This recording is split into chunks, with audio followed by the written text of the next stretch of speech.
Elizabeth, however, stood tall. Her lips curved in a faint smile that she quickly disguised with a sigh. She pressed a hand to her chest, shaking her head as though in disbelief, yet her eyes glimmered with calculation. The children reacted in different ways. Daniel and Ruth, Mary's children, held on to their mother, their grief raw and open. Michael and Sarah, Elizabeth's children, whispered to one another, their faces hard, their words sharp and impatient. Dr. Wilson cleared his throat again. Before he passed, Mr. Wellington left one final request, he said. Every gaze fixed on him. He asked to be buried with his Tesla. The words dropped like stones into the silence. Daniel blinked in confusion, while Ruth looked at her mother. Mary, though still in tears, bowed her head without protest. Elizabeth's mouth fell open, and a flush of anger rose to her cheeks. Michael and Sarah exchanged stunned looks, their whispers now louder. That car! Sarah hissed. Buried! Michael's jaw tightened. Impossible! That car belongs to us now. Elizabeth pressed her nails into her palm, forcing herself to remain calm, but inside her fury boiled. This is madness, she said finally, her voice trembling with restrained rage. Why should a machine go into the ground while his family is left to fight over scraps? Mary lifted her face, streaked with tears, and spoke softly. It was his wish. We must honor it. Her voice was steady, but her body shook. Ruth clung to her arm, nodding through sobs. Elizabeth snapped. You would say that, wouldn't you? Of course you want to look like the saint. But we all know James would never waste such wealth. Her children stood beside her, ready to echo her defiance. Paul watched from the side, his face unreadable, but inside his heart tightened. He had seen loyalty and greed battle before, but never so openly. The storm James had predicted was beginning to mar. Cole closed the document slowly, his expression grave. These were Mr. Wellington's instructions. I am bound to carry them out exactly as written. Mary's shoulders shook as she tried to steady her breath. Her eyes glistened with sorrow, but her voice remained soft. If this was his wish, then let it stand. His heart was always generous. This is how he chose to be remembered. Elizabeth slammed her hand against the table, her voice rising like fire. Generous? This is theft. My children and I will not be left with nothing while beggars and strangers feast on what belongs to us. James has betrayed his own blood. Michael stepped forward, his face red with anger. Mother is right. We will not accept this humiliation. That car, those companies, they should stay in the family. We have a right to them. Sarah nodded furiously. He worked all his life for us, not for the streets. Ruth clutched her mother's hand, her voice trembling. No, he worked for what he believed in. And if he chose to leave it to those in need, we must respect it. Daniel stood tall, his jaw set. Father always said wealth without kindness is an empty crown. He wanted the truth revealed. Perhaps this is it. Elizabeth whirled on them, her eyes blazing. Easy for you to preach, Daniel. You know he loved your mother more. This is all her doing. She poisoned his mind against us. Mary shook her head, her tears falling freely now. Elizabeth, stop. He made this choice on his own. You think only of what you can take, not what he stood for. Elizabeth's laugh was sharp and bitter. And you think of nothing but your fake righteousness. Don't pretend you care about orphans more than your own comfort. When the time comes, you'll claim your share like everyone else. Mr. Cole rose to his feet, his voice cutting through the tension. Enough. I understand this is difficult, but the will is legally binding. The funeral must be arranged as requested. His body will be laid to rest with the Tesla, and the wealth transferred to the named charities. Elizabeth's face twisted with rage. Over my dead body will I let that car be buried. I will fight this in court. I will fight you, Mary, and anyone else who dares to stand in my way. She stormed out, Michael and Sarah close behind, their voices echoing down the hall in angry shouts. The room grew heavy with silence. Mary lowered her head, clutching Ruth and Daniel as though the storm outside could break them apart. Mr. Cole sighed deeply, gathering the papers. I pray his soul finds peace. But in this house, he murmured, the storm has only just begun. Ruth's face grew pale, but her voice did not tremble. Sarah, you can scream all you want, but it will not change the truth. Our father made his decision. Whether you like it or not, we must respect it. Daniel stepped closer, his tone calm but firm.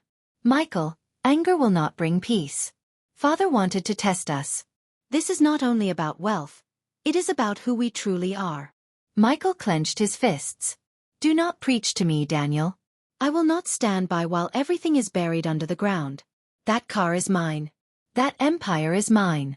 And I will fight until it is in my hands. Sarah smirked bitterly. Yes, let them pretend to be saints. But when the time comes, they will see we are not weak. Ruth shook her head slowly. Strength is not in fighting for riches. It is in protecting our father's honor. He trusted us to prove that love matters more than gold. Michael's laugh was sharp. Honor? Love. Empty words. Let us see if you still speak of honor when you are cast out with nothing. He turned and stormed away, Sarah following close behind, their anger echoing through the garden. Daniel placed a hand on Ruth's shoulder. Do not let their bitterness break you. Father is watching us, wherever he is, and the truth will soon reveal itself. Unseen by any of them, James listened from his secret chamber, his heart heavy. The storm within his family was greater than he had imagined, each word cutting deeper than the last.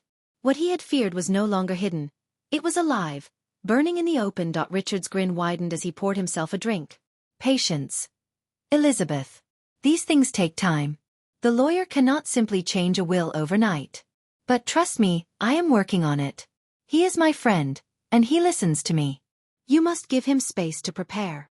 Elizabeth's eyes darkened. Time is what I do not have, Richard. Every day that passes, Mary walks around that house with her head high, pretending to be the holy widow. My children burn with anger. And she stopped, her voice trembling. I am drowning in shame. James is laughing from the grave, mocking me with every minute that passes. Richard leaned forward, his tone low and smooth. And yet you still come to me. You could have walked away, but you chose to stay. Why? Because deep down you know I am your only hope. Without me, you and your children are finished. The world will forget you the moment James is buried. Elizabeth's fists tightened. Do not play with me, Richard. I came because I cannot allow this humiliation to continue. If you fail me, I swear. Richard cut her off, chuckling. Fail you? No. Elizabeth. I will not fail. But you must understand. Power is never handed over. It is taken. And to take it, sacrifices must be made. You have already proven you are willing to sacrifice your pride. Now be ready to sacrifice more. Her lips pressed into a thin line. How much more do you want from me? He stood slowly, walking to her side. Not much. Only loyalty. Stay close to me. Let the world see us together. Let the lawyer see it too. Once he believes you are truly mine, he will bend. He will not dare cross me. Then and only then will the will change. Elizabeth's breath caught. You mean, you want me to parade myself like your mistress in public?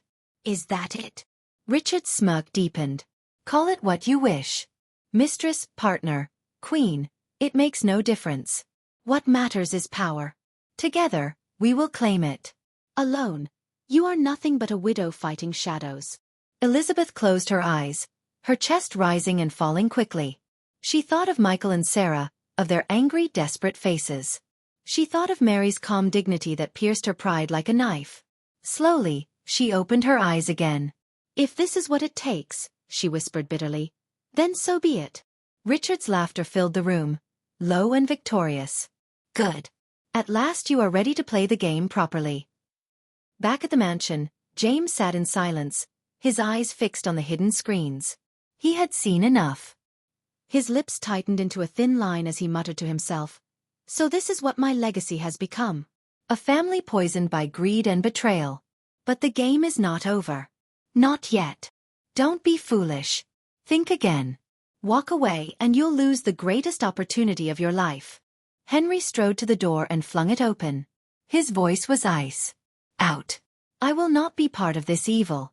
James trusted me to guard his will, and I intend to do exactly that. You're sick, Richard. Sick. Richard's smile turned cruel. Fine, Henry. But when the fortune slips through your fingers, don't come crying. I offered you a seat at the table. He moved to leave, then froze. 2 officers stood waiting in the corridor. The taller one spoke crisply. Richard Wellington, you're under arrest for conspiracy to commit murder and attempted bribery. Richard's jaw dropped. What? Who fed you that lie?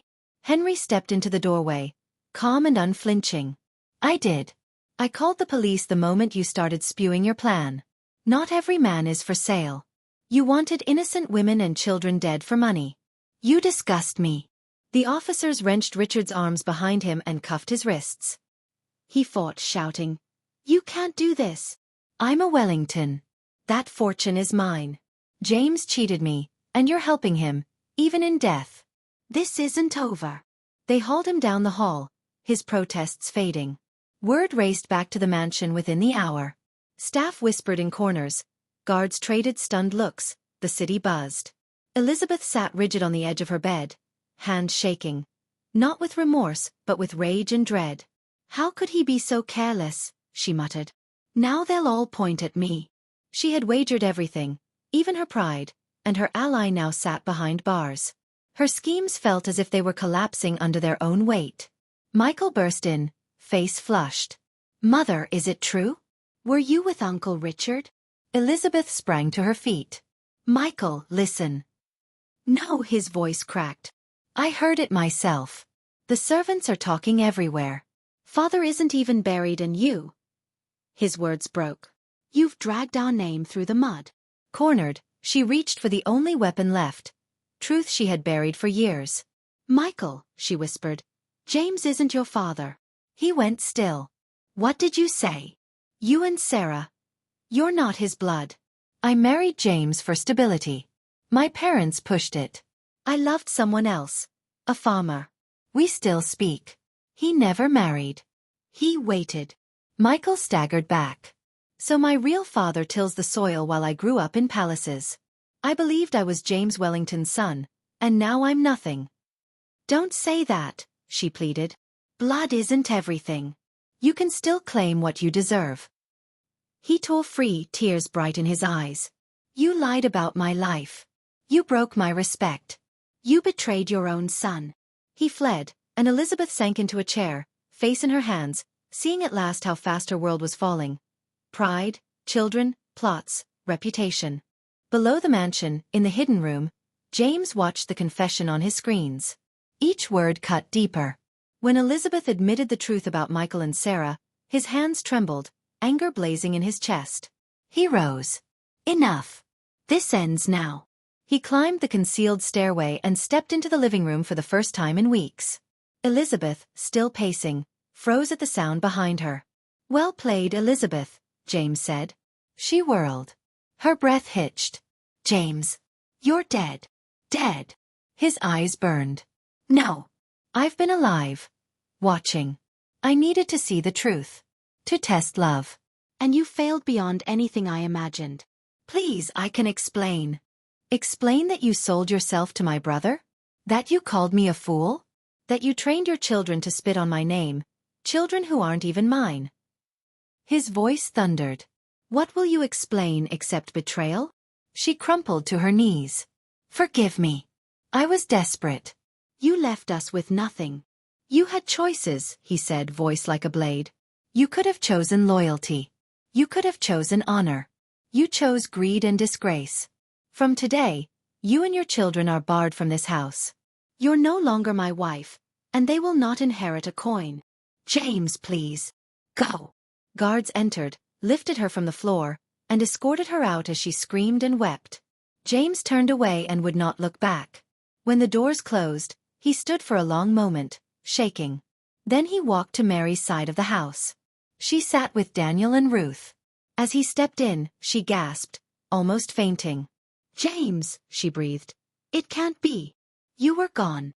He knelt, his anger melting into remorse. No, Mary.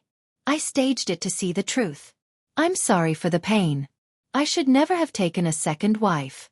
Friends said a man like me needs 2 women. They were wrong. You were always enough. She touched his face, tears bright. I thought I lost you. You will not lose me again. He turned to Daniel and Ruth. You defended my name when you thought I was gone. From today, you are the rightful heirs to what I leave behind. That evening, James gathered the household in the great hall. Paul stood near him, steady as ever. Paul, James said, voice ringing clear, your loyalty carried me through this trial. I will double your salary, and I'll fund both your children through university. Paul bowed, overcome. Thank you, sir. News exploded across the city. James Wellington lived. Those who had mocked now stared in stunned respect. Elizabeth and her children departed in disgrace. Richard remained in custody, his name a curse on every tongue. Mary and her children stood at James's side as he unveiled a new vision for his fortune. Not only orphanages, but schools, hospitals, and scholarships for those without a path. That night, Mary joined him in the garden. The Tesla gleamed under the lights, no longer a wedge dividing hearts, but a beacon of truth. It was never about the car, James murmured. It was about the heart. Now I know who truly loves me. Mary smiled through tears. And I know I never lost you. Dear viewers, what wisdom do you draw from this story? Share your thoughts in the comments. If the tale moved you, tap like, share with friends and subscribe. Turn on notifications so you never miss our next release. Thank you for watching. Stay blessed.